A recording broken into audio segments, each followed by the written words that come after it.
السلام علیکم دوستو، آپ کو ایک اہم خبر سے آگاہ کرتے رہیں کہ جسے اللہ رکھے اسے کون چکھے۔ نیوزی لینڈ مسجد کا سعودی مؤذن کس طرح حملہ آور سے بچا، جان کر دنگ رہ جائیں گے۔ اس سے پہلے آپ لوگوں سے ریکویسٹ ہے، اگر آپ لوگوں نے ابھی تک ڈیلی اردو خبریں چینل کو سبسکرائب نہیں کیا تو سبسکرائب کے بٹن پر کلک کیجئے اور لیٹسٹ اپڈیٹس حاصل کیجئے۔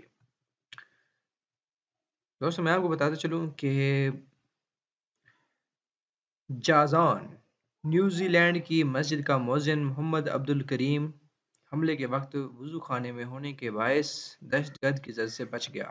یہ بات محمد کے والد عبد الکریم نے سبق ویب سائٹ سے گفتگو کرتے ہوئے بتائی۔ محمد نیوزی لینڈ میں زیر تعلیم ہے، جمعہ کی نماز اسی نے دی تھی۔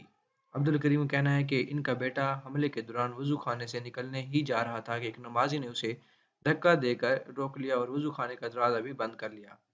وہ 4 ماہ قبل ہی تعلیم حاصل کرنے کے لیے نیوزی لینڈ گیا تھا۔ وہ پوری طرح سے محفوظ رہا۔ یہ تھی کچھ اپڈیٹس۔ مزید اپڈیٹس کے لیے دیکھتے رہیے ڈیلی اردو خبریں۔ Thanks for watching. اللہ حافظ۔